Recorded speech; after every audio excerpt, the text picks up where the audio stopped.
February 1982, a flat in Luanda, Angola.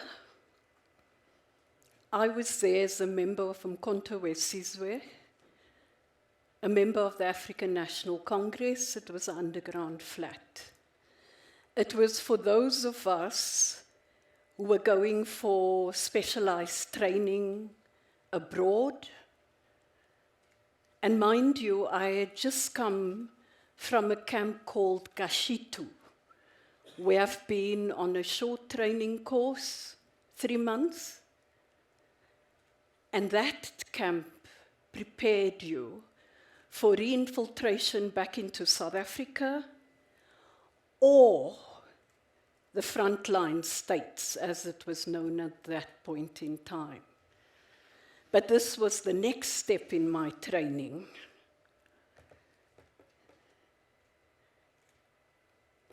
Someone came in through the door, brought by the person in charge of that underground flat.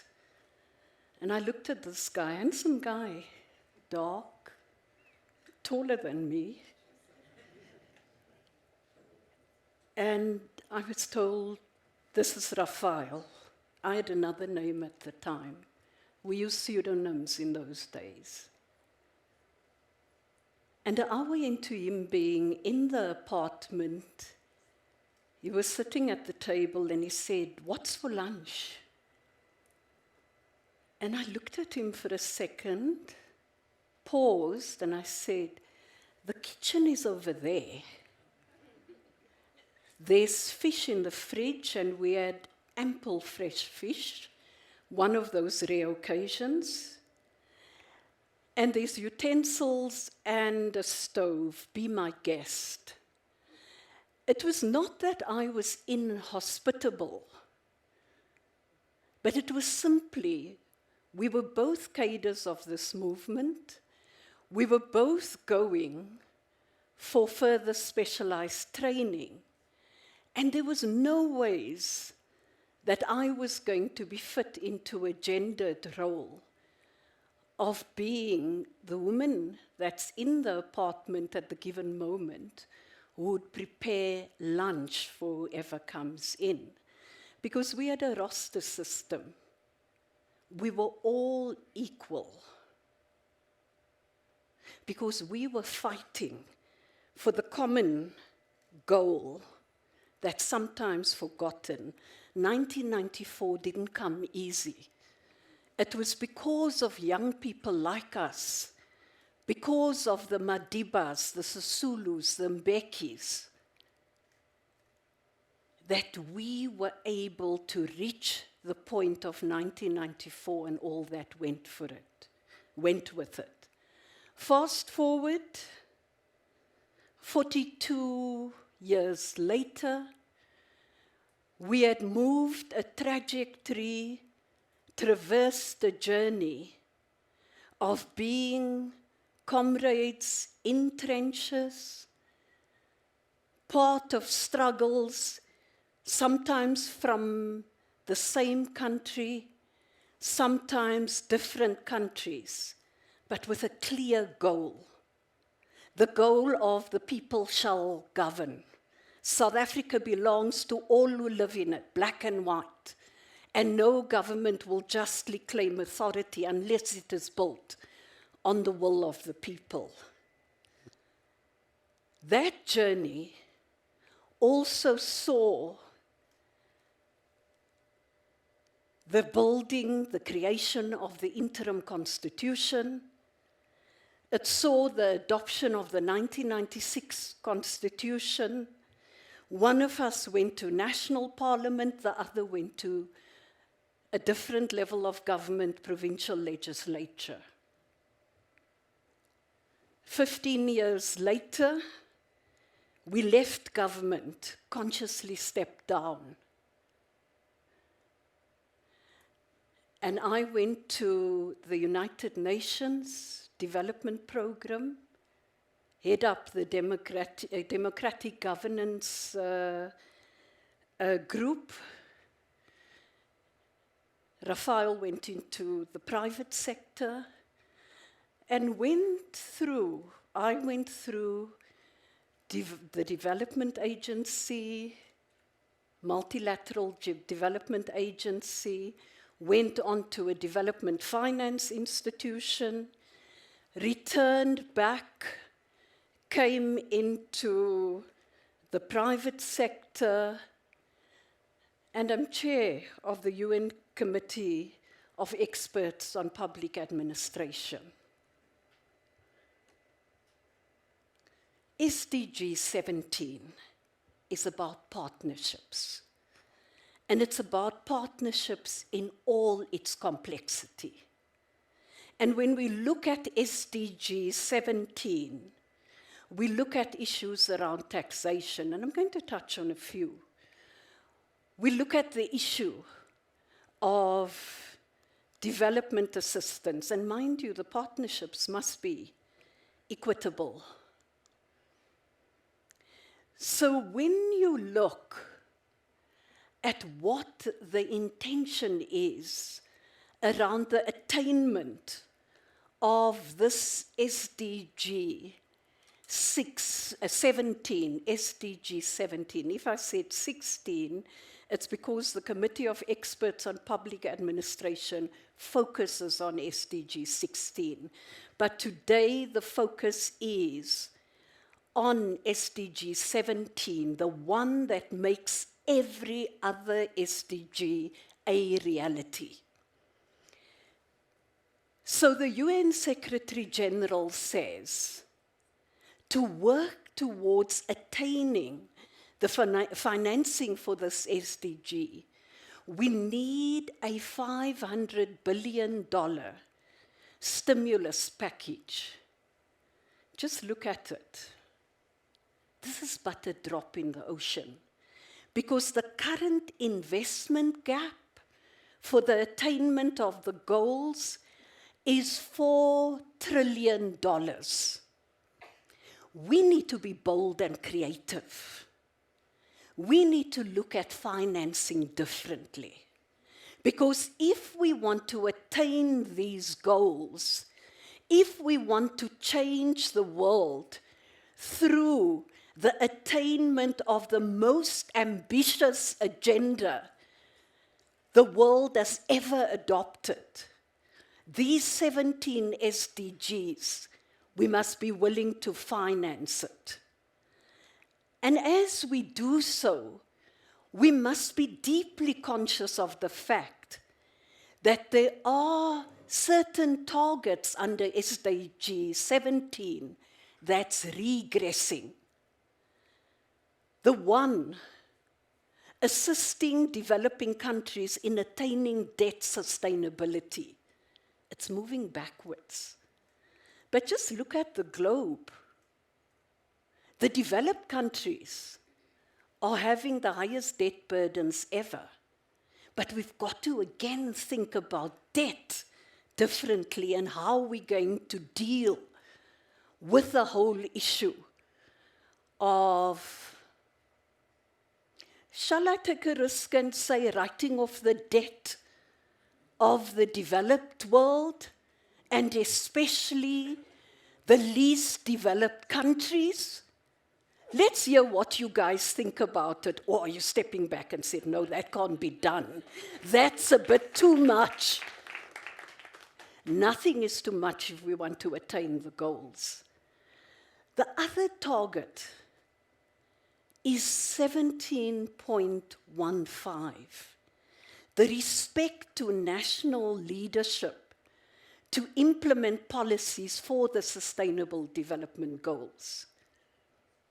So you see, everyone wants to tell us how to do things. We can't think for ourselves. And maybe there's been a few mistakes along the way. But the reality is, if you want to make a difference, the policies must be developed at national levels, at subnational levels, and the regions must do the thinking around it.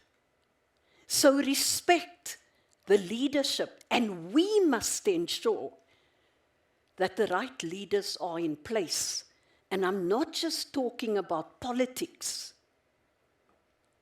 I'm talking about civil society as well. I'm talking about the private sector, because everyone needs to make a difference. This is not about games. This is about changing people's lives. So have we tried it? Are we doing it? Because it's not just about lamenting. And mind you, we are in a terrible space.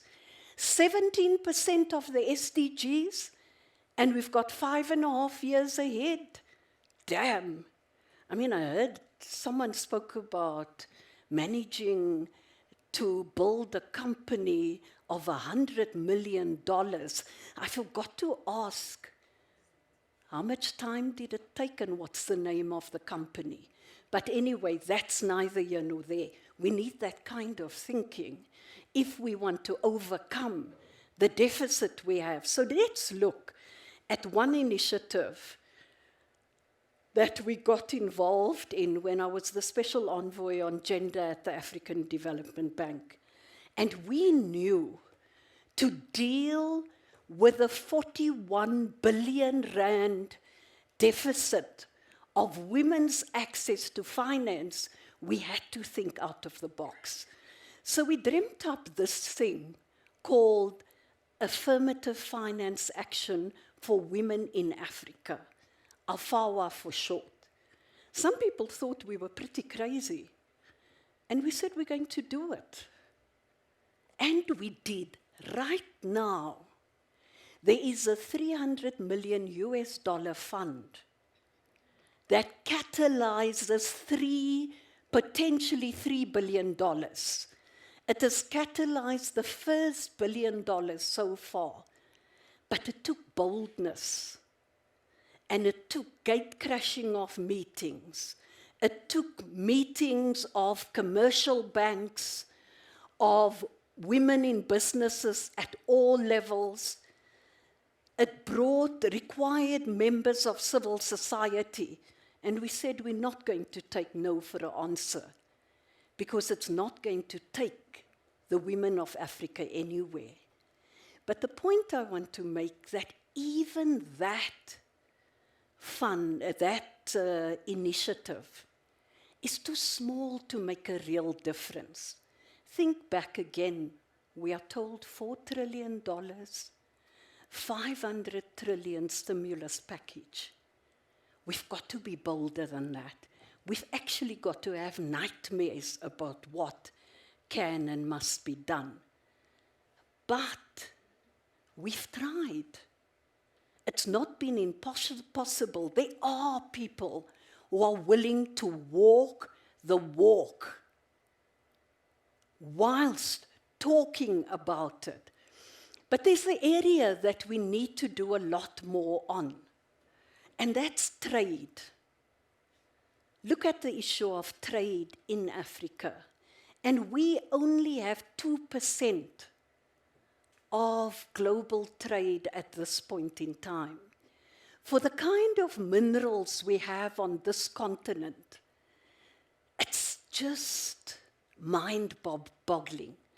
But it's because we're not sufficiently dealing with the questions around intra-Africa trade and the boldness required as we implement the Africa Continental Free Trade Agreement. We can't just pay lip service to that and have the ratification thereof. We've got to do it. And we've got to think differently about movements across the continent. We've got to see it in a manner where we look at it in terms of what it brings to bear. But above all, we also need to look at how we corner our own share and build on and ensure that there's exports from this continent. And not only the exports of raw material, and I'll come back, But let me pause and go to Madagascar and bring a Malagasy woman into the room. Her name is Virginie. As she states, I started, and this was in 2005, by buying fish and seafood from small-scale fishermen and resold it to businesses in the capital city. Later, applied for small scale loans from a microfinance institution. But the reality was she needed more. She had a big dream, and it was the African Development Bank's Fishing Community Support Project that had financing. And she said if that didn't exist, she wouldn't have had the long-term vision that she now has of wanting to export her fish and her fish products. And that export is critical, and that's why we must sort out this issue of trade. We've got to go back. We've got to look at it and see how we make a difference. Under SDG 17, there's also reference to taxation. There's references to a number of other issues. But let me put the issue on the table, and I'm not sure if I did. But let me deal with it as I dealt with equitable partnerships. And I'm going to repeat it if I've said it before. So on development assistance, and I want to repeat this, Africa had received in the period 2022 to 2024 less than $60 billion, the whole continent. And on this continent, we have countries that are in conflict. On this continent, we have countries that have debt challenges, and hence Gen Z has, correctly so, the kind of challenge with the government of Kenya because of the debt question and so on, and the fact that they need to deal with the Bretton Woods institutions at this point in time. But let me come back to this. And on the other side of the world, and remember it's a polarized world, this, and geopolitics play out in a big way in this polarized world. Ukraine, in the period 2022 to 2024, had commitments made on development aid to the tune of more than $100 billion. That's to the Ukraine, and I'm not talking about the military budget. That takes it over to $100 billion. And look at where Africa sits. Where is the equity? Where is the equity? And we must speak out as a continent, because part of our challenge is that at a regional level, at a sub-regional level, we don't always speak with one voice. And we don't use our collective power to make a difference. In 1982, I had been in the movement for more than 2 years already. And I was very clear of the commitment, the visions, and the values that I was ready to fight for. In 1982, I was ready to clearly say, I'm not going to be placed or even allow a perception of a role that would be one for women and one for men. We in the struggle together. And just to close off that story, because I brought fishes in twice, You may wonder who's Raphael. That's Fraser-Moleketi, 42 years down the line. We're there, 3 children later, and 3 amazing grandchildren, not to mention all my other children who are in the room here today as well. A shout out for all of them. But the big issue is, are we ready as the United Nations, as part of the United Nations family, to say, we must have equitable partnerships. We must be bold in our approach on financing. We've got to think about it differently.